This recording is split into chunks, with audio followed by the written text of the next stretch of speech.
Good morning. Today also we are doing a piece of composition, that is the development of outline story. Outline story.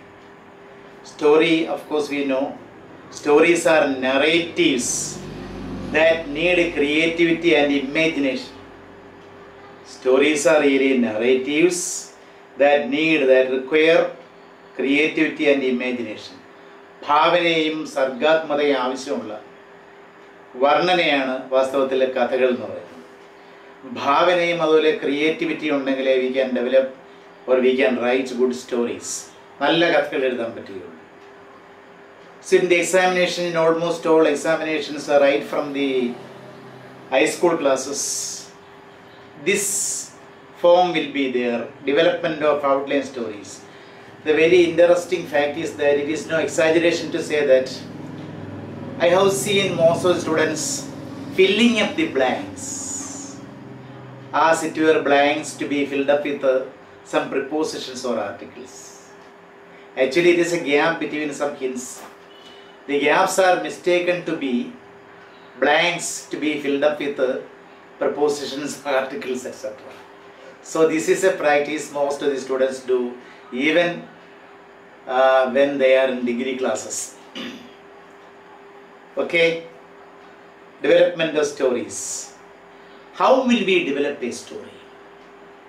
What are the ways, what are the points we have to remember while we are developing a story, while we are writing a story based on the hints given?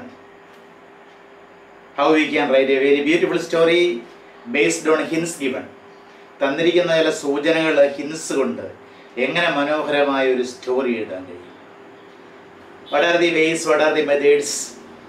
Firstly, read the hints carefully. Blanks ഒന്നും അല്ല, fill up ചെയ്യാൻ തരുന്ന blanks അല്ല, അത് hints ആണ്. ഹിൻസിനിടയിൽ ഒരു gap ഇട്ടിരിക്കുകയാണ്, അല്ല ബ്ലാങ്ക് അല്ലത്.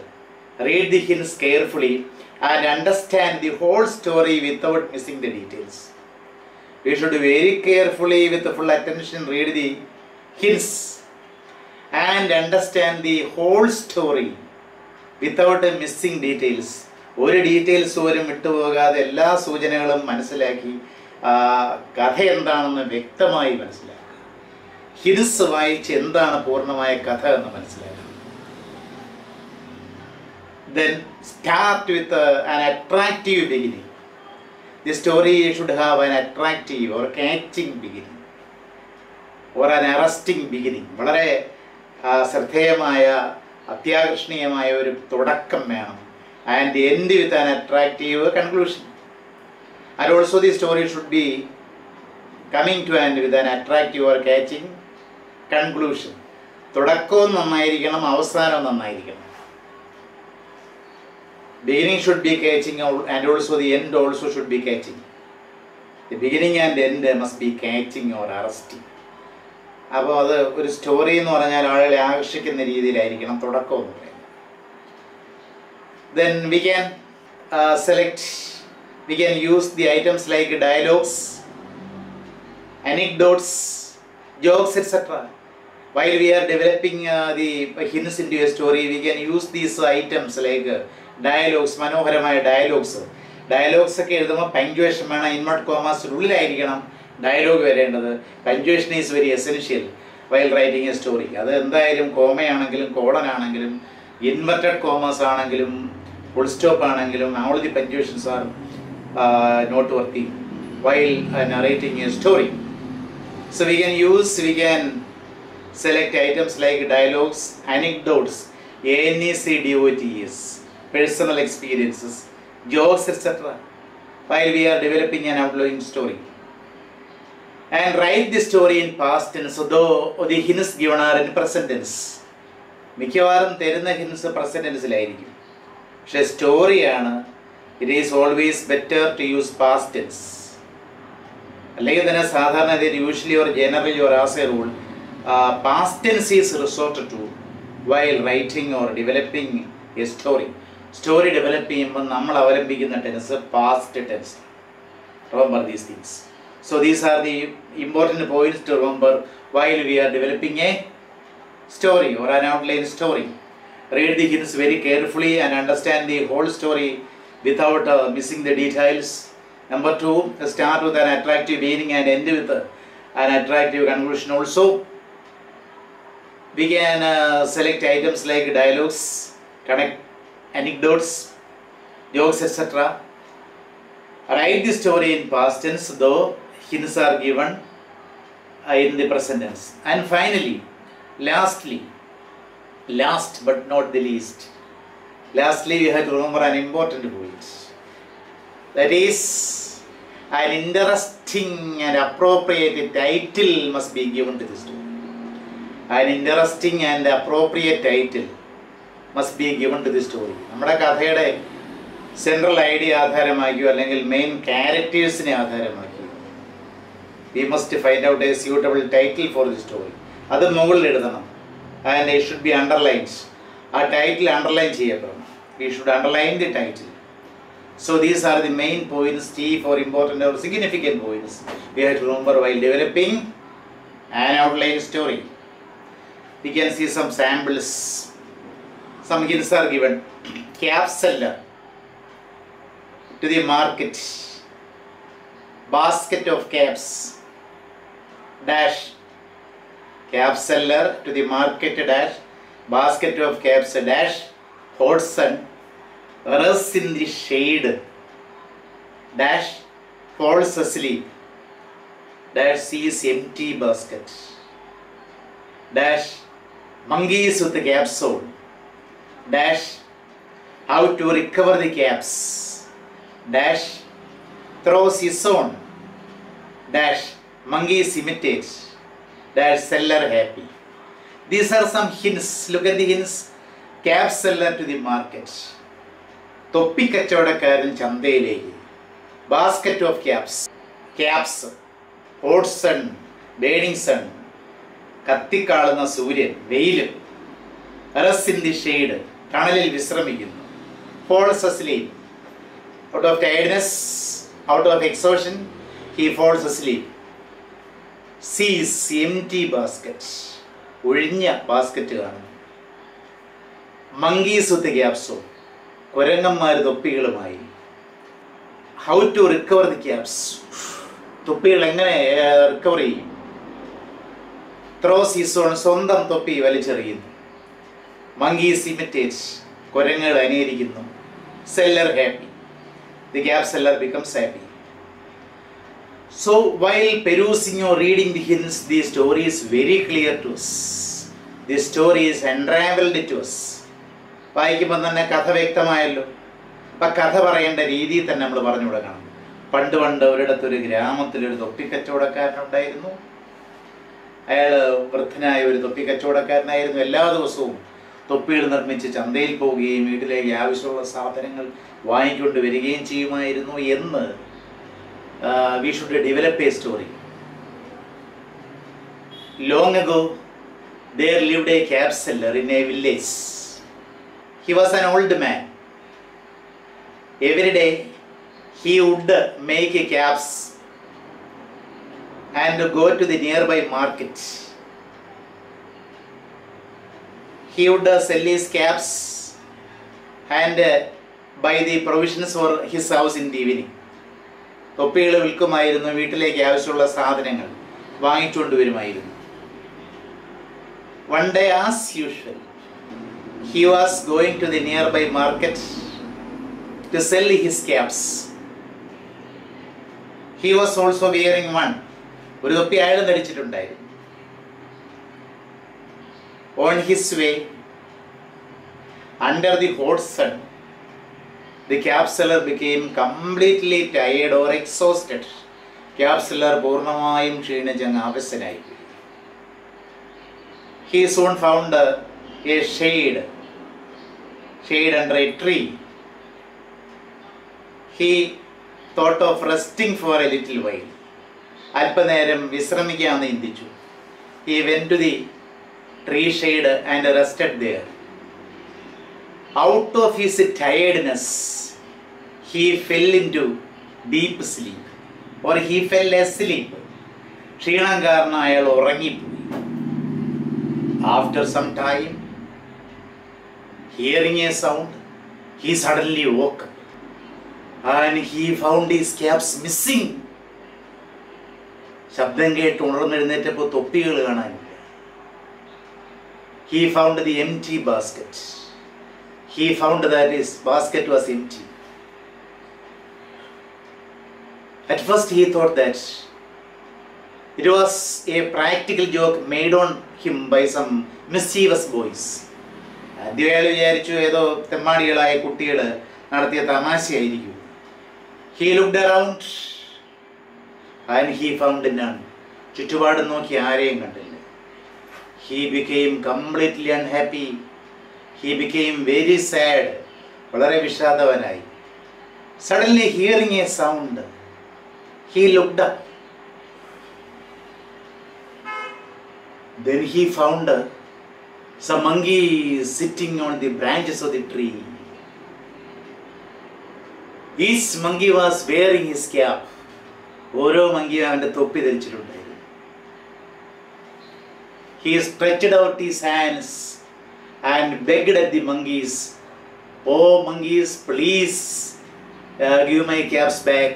Please return my caps." He begged. But it was of no use. Instead of giving the cap, the monkeys also begged at him. They also stretched out their hands and begged at him. That means the monkeys imitated him. Suddenly an idea struck his mind. An idea came to his mind. He found that monkeys would imitate men.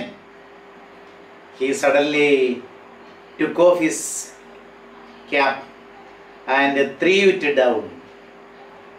He did it many times. After some time, as luck could have it, the monkeys also threw their caps down. The monkeys also threw their caps down. He suddenly took all the caps and filled in the basket. He became extremely happy. He went to the market in a rejoiced manner. So this is a story. Let us think out the title. Which title is appropriate to it? പല title കൊടുക്കാന്നാലും we can use this title, The Cap Seller and the Monkeys. കഥാപാത്രങ്ങളാണ്. അല്ലെന്നുണ്ടെങ്കിൽ അതിൻ്റെ ഒരു കേന്ദ്ര ആശയം എടുത്തിട്ട് a wise cap seller, a wise WISE wise cap seller, ബുദ്ധിമാനായ ഒരു ക്യാപ് സെല്ലർ എന്നും കൊടുക്കാം. So this is the way of developing a story. ഇങ്ങനെയാണ് കഥ വികസിപ്പിക്കേണ്ടത്. Let us see another sample, another model. A jester at King's Court. Jester എന്ന് പറഞ്ഞാൽ വിദൂഷകനാണ്. JESTER. A jester at King's Court. രാജാവിൻ്റെ സദസ്സിലെ ഒരു വിദൂഷകൻ. Dash makes the king and the courtiers roar with laughter. Make the king and the courtiers roar with laughter.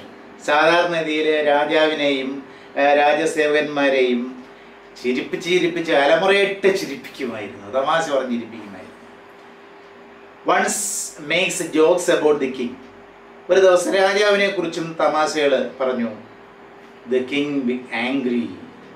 Dash the king angry. രാജാവിന് ദേഷ്യം വന്നു. Sentences the jester to death. ദേഷ്യം വന്ന രാജാവ് ആ വിദൂഷകനെ മരണശിക്ഷയ്ക്ക് വിധിച്ചു. Asked him to choose the manner of death.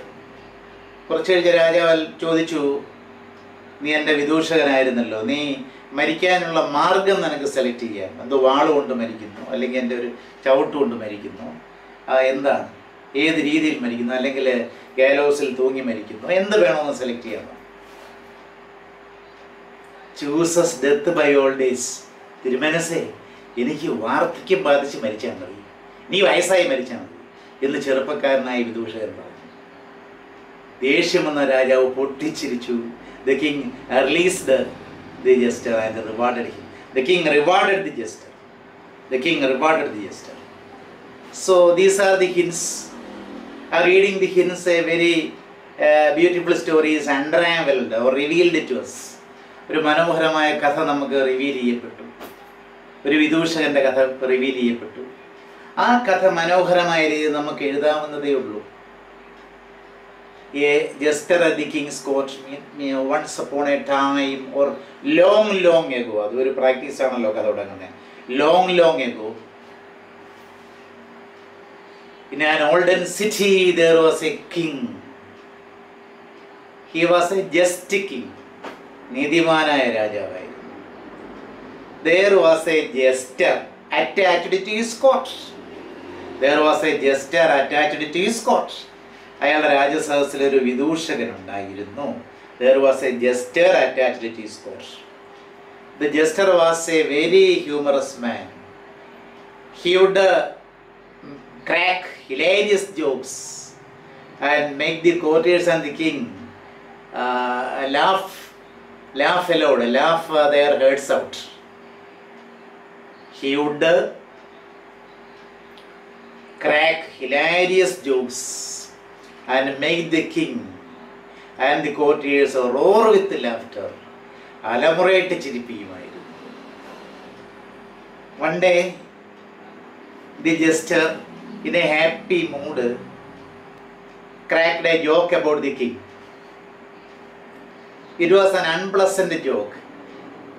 അത് unpleasant joke. The king felt that it was an unpleasant joke.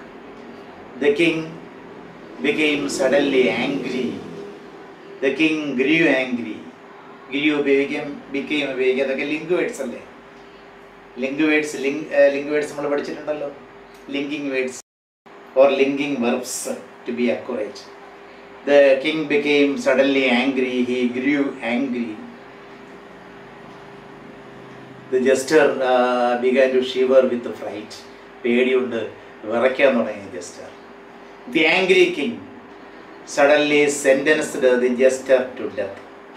ദേഷ്യം വന്ന രാജാവ് വിദൂഷകനെ മരണശിക്ഷയ്ക്ക് വിധിച്ചു. After some time the king relented a little. രാജാവാൻ അല്പം രാജാവ് വഴങ്ങി. കൂടിപ്പോയി, വധശിക്ഷയ്ക്ക് വിധിക്കണ്ടായിരുന്നു. രാജാവാണ് ശിക്ഷ വിധിച്ചു കഴിഞ്ഞാൽ he cannot take it back. തിരിച്ചെടുക്കാൻ പറ്റത്തില്ല.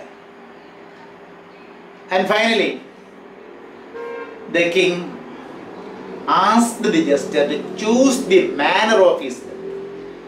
രാജാവ് ജസ്റ്ററിനോട് ഏത് രീതിയിൽ മരിക്കണം, എങ്ങനെയാണ് മരിക്കപ്പെടേണ്ടത്, എന്ത് ആയുധം ഉപയോഗിച്ചാണ് മരിക്കപ്പെടേണ്ടത് എന്നുള്ളത് സെലക്ട് ചെയ്യാനുള്ള ഒരു അനുവാദം ജസ്റ്ററിന് കൊടുത്തു.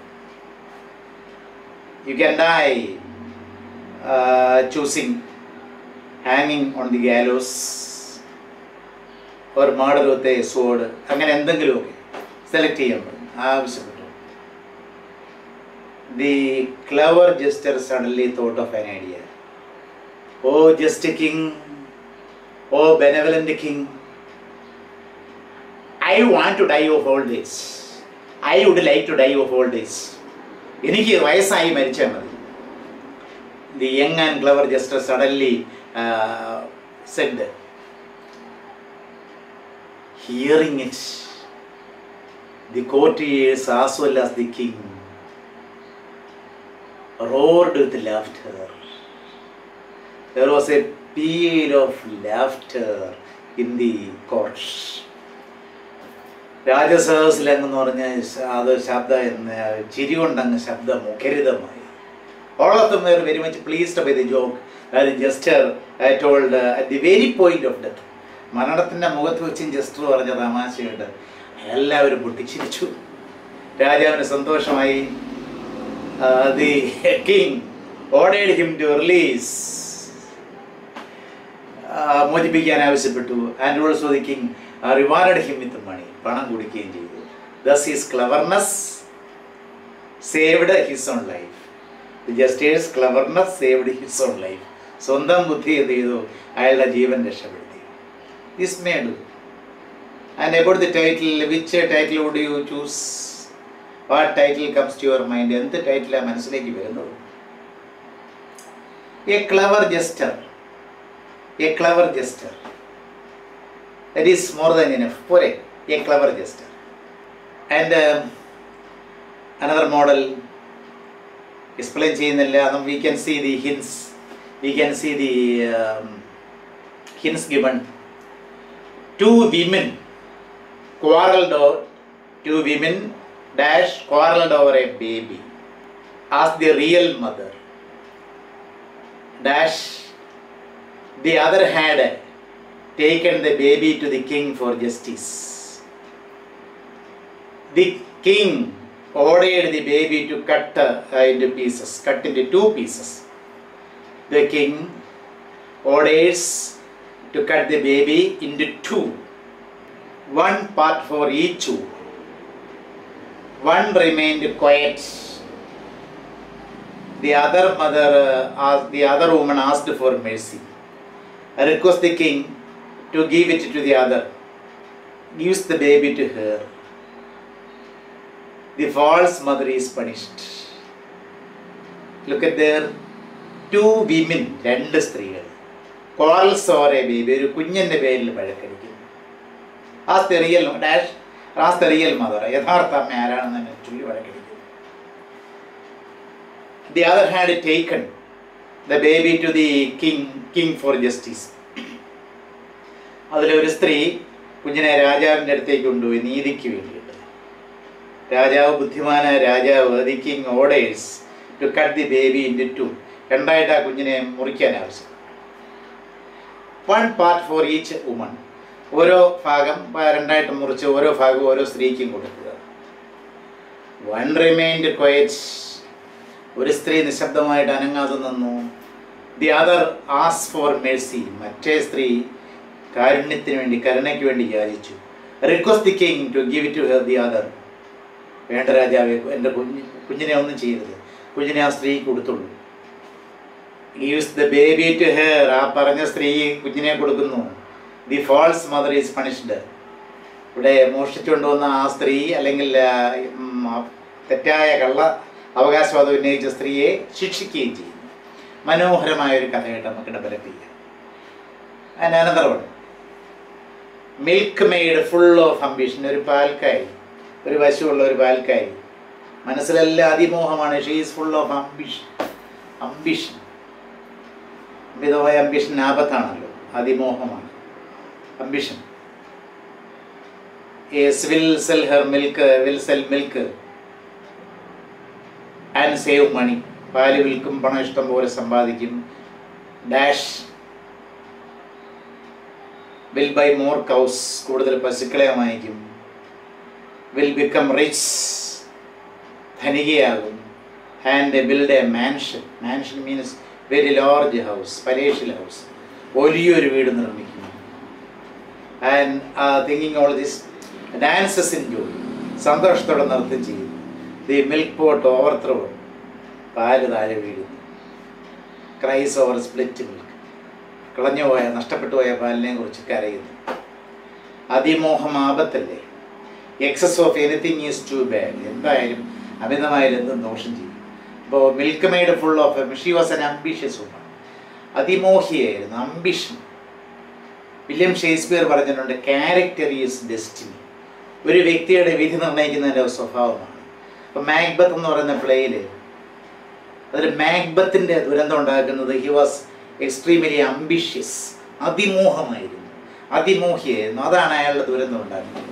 ഇതുപോലെ ഈ സ്ത്രീയും അങ്ങനെ അതിമോഹിയായിരുന്നു. ഓരോന്നിങ്ങനെ ആലോചിക്കുകയാണ്. പാൽ കൊണ്ടുപോകുമ്പോൾ she was thinking about many things. Will sell the milk, പാല് വിൽക്കും. ആൻഡ് സേവ് മണി, പണം സമ്പാദിച്ചു വയ്ക്കും. And will buy more cows, ഇപ്പോൾ ഒരു പശുവേ ഉള്ളൂ, 10 പശുക്കളെ വാങ്ങും. പിന്നെ 20 ആകും, 40 ആകും. അങ്ങനെ സമകൂടിത പ്രോഗ്രഷനിലേക്ക് അങ്ങ് പോകും പശുക്കളുടെ എണ്ണം. And will become rich and build A mansion, വലിയ പണക്കാരിയാകും. കൊട്ടാര സദൃശ്യമായൊരു വീട് വയ്ക്കും. ഇതെല്ലാം കൂടെ ആലോചിച്ചപ്പോൾ സന്തോഷം സഹിക്കുക വയ്യാതെ ആകാശക്കോട്ട കെട്ടിയ the woman who built castles in the air danced out of joy, സന്തോഷം കൊണ്ട് തുള്ളിച്ചാടി. The milk pot overthrown. The milk pot fell down from her head and it was broken. അത് തകർന്നത് തരിപ്പണമായി പോയി. Finally she cries over the split milk. നഷ്ടപ്പെട്ടു പോയ പാലിനെ കുറിച്ച് ആലോചിച്ച് സ്പ്ലിറ്റ് മിൽക്കിനെ കുറിച്ച് കരയുന്നു. നമ്മൾ പ്രോവർബ് പിടിച്ചിട്ടുണ്ടല്ലോ, it is no use crying over split milk. പിരിഞ്ഞ പാലിനെ കുറിച്ച് കരഞ്ഞുകൊണ്ട് യാതൊരു പ്രയോജനമില്ല. So ambition matram pora. Say we should have the mental, we should have the tendency to work hard, we should have the quality of working hard to achieve our aims.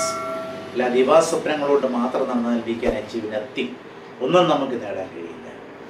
So you can easily develop these stories. Tannirikkunna stories hints vaayikkuka. Read the hints carefully and understand the whole story without missing the details. Start with an attractive beginning and end with an attractive conclusion. Then we can use items like dialogues, anecdotes, jokes, etc. Write the story in past tense even though the hints are given in present tense. An interesting and appropriate title must be given to the story. Don't forget all these things. So this is about developing outline stories. Okay.